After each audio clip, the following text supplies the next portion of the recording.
दोस्तों, स्वागत है आपका अपने चैनल जी के विद बड़वाल में। दोस्तों, आज की हमारी क्लास रहने वाली है हिस्ट्री की क्लास, जो आपके ICAR टेक्नीशियन के लिए बहुत ही ज़्यादा इम्पोर्टेंट ये क्लास रहने वाली है। और इस क्लास की जो टाइमिंग है वो हमारी है दोपहर 12 बजे। तो इस क्लास को देखना ना भूलें, बहुत ही ज़्यादा इंपॉर्टेंट ये क्लास रहने वाली है। ICAR के अंदर जो GK का पोर्शन पूछा जाता है वो आपका बहुत हद तक यहाँ से कवर हो जाएगा, जिसमें हम आपको 25 क्वेश्चन टॉपिक वाइज करा रहे हैं। तो आज का हमारा टॉपिक है, मैंने आपको बता दिया, गुप्त काल हमारा आज का टॉपिक रहने वाला है, तो ध्यान रखेंगे। चलिए, और अगर आप ICAR से अलग किसी भी एग्ज़ाम की तैयारी कर पा रहे हैं या कर रहे हैं तो आप इस क्लास को ले सकते हैं, बहुत ही ज़्यादा इंपॉर्टेंट ये क्लास रहने वाली है। तो चलिए क्लास को शुरू करते हैं। जो भी नए आए हैं वो चैनल को सब्सक्राइब कर लेंगे और बेल आइकन दबा देंगे, ताकि आने वाली हर अपडेट आपको समय पर मिलती रहे। वीडियो को शेयर भी कर देंगे। चलिए, नेक्स्ट क्वेश्चन हमारा है, गुप्त वंश का संस्थापक कौन था। देखिए, गुप्त वंश का जो संस्थापक था वो हमारा श्री गुप्त था। ऑप्शन नंबर सी आपका यहाँ बिल्कुल राइट आंसर हो जाएगा। गुप्त वंश का संस्थापक श्री गुप्त था। चलिए नेक्स्ट है, गुप्त किसके सामंत थे। मौर्यों के थे, कुषाणों के थे, सातवाहनों के थे, या इनमें से कोई नहीं। देखिए, जो गुप्त थे ये हमारे कुषाणों के सामंत थे, ध्यान रखिएगा। ऑप्शन नंबर बी हमारे यहाँ बिल्कुल राइट आंसर हो जाएगा। चलिए अगले क्वेश्चन पर चलते हैं। अगला क्वेश्चन हमारा है, गुप्त वंश के किस शासक ने सबसे पहले महाराज धीराज की उपाधि धारण की थी। किस शासक ने की थी। देखिए, ये जो की गई थी चंद्रगुप्त प्रथम द्वारा की गई थी। Option number B is the right answer, Chandragupta प्रथम ने की थी। चलिए नेक्स्ट पर चलते हैं।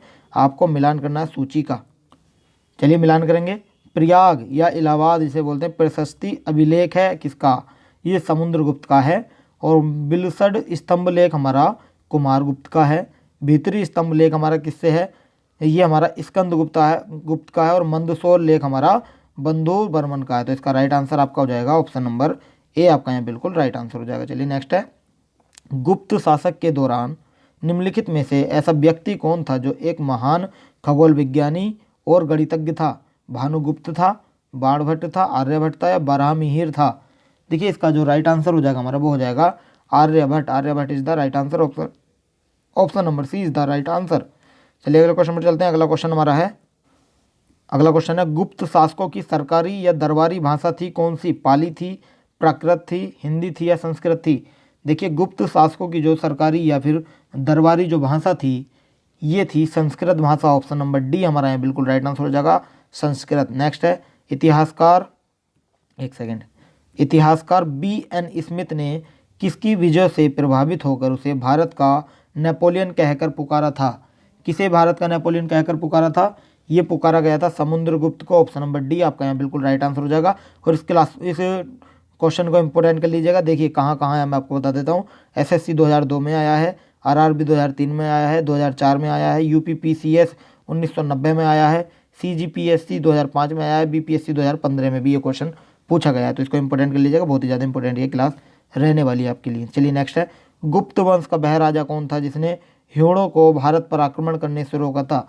गुप्त वंश का वह राजा कौन सा था। देखिए, वो जो राजा था वो हमारा था स्कंदगुप्त। ऑप्शन नंबर सी आपका यहाँ बिल्कुल राइट आंसर हो जाएगा, Skandagupta is the right answer. चलिए नेक्स्ट है, गुप्त राजवंश किस लिए प्रसिद्ध था।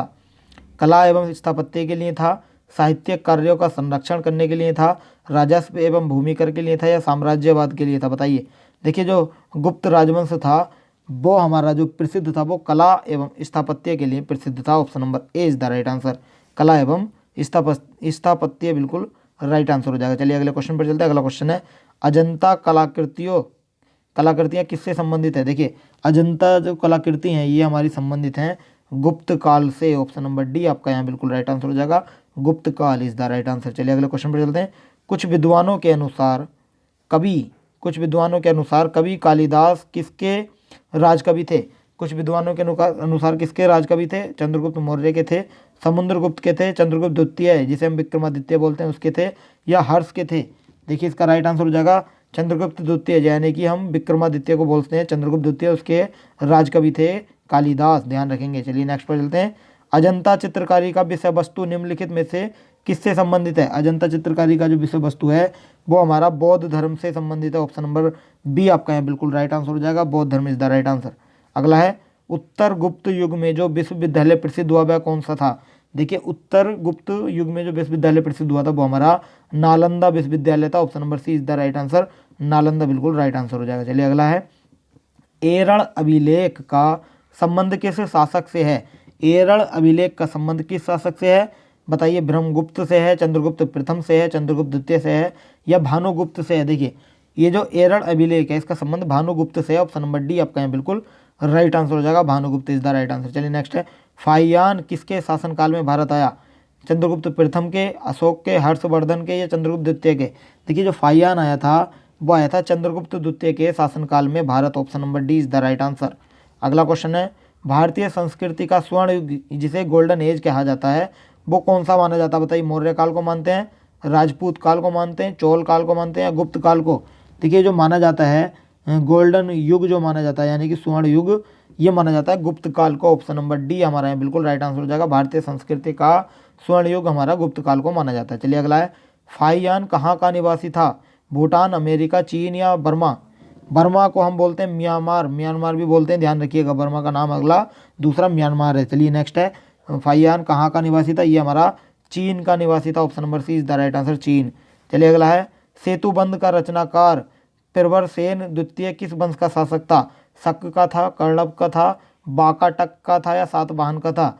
देखिए सेतुबंध का जो रचनाकार था प्रवरसेन द्वितीय वो बाकाटक का शासक था, बाकाटक वंश का शासक था। Option number C is the right answer. अगले क्वेश्चन पर चलते हैं। अगला क्वेश्चन हमारा है, अगले क्वेश्चन पर चलते हैं। देखिए अगला क्वेश्चन हमारा, किस गुप्तकालीन शासक को कविराज कहा गया है? किस गुप्तकालीन शासक को कविराज कहा गया है? सिरगुप्त को, चंद्रगुप्त द्वितीय को, समुद्रगुप्त को या स्कंदगुप्त को? देखिए ये कहा गया है समुद्रगुप्त को। Option number C is the right answer. Samudragupta को कविराज कहा गया है गुप्तकालीन शासक को, ये गुप्तकालीन शासक था। चलिए नेक्स्ट है, स्कंदगुप्त को किस स्तंभ लेख में सक्रोपम कहा गया है? स्कंदगुप्त को किस स्तंभ लेख में सक्रोपम कहा गया? बताइए देखिए किस में कहा गया है? ये कहा गया है कहोम स्तंभ लेख के अंदर। Option number A is the right answer, Kahaum स्तंभ लेख। नेक्स्ट है, श्रीलंका के राजा मेघवर्मन ने किस स्थान पर भगवान बुद्ध का मंदिर बनवाने के लिए समुद्रगुप्त से अनुमति मांगी थी? बताइए प्रयाग में मांगी थी, बोधगया में, कुशीनगर में या अमरावती में? बताइए देखिए जो मांगी गई थी अनुमति ये मांगी गई थी बोधगया के अंदर। Option number B is the right answer, Bodhgaya. चलिए नेक्स्ट है, मंदिर निर्माण कला का जन्म सबसे पहले कहाँ हुआ? मंदिर निर्माण कला का जो जन्म है वो सबसे पहले हुआ था हमारा गुप्त वंश के अंदर यानी गुप्त काल के अंदर, sorry. Option number B is the right answer, Gupta काल। चलिए नेक्स्ट है, समुद्रगुप्त द्वितीय ने विक्रमादित्य की उपाधि धारण की थी कब?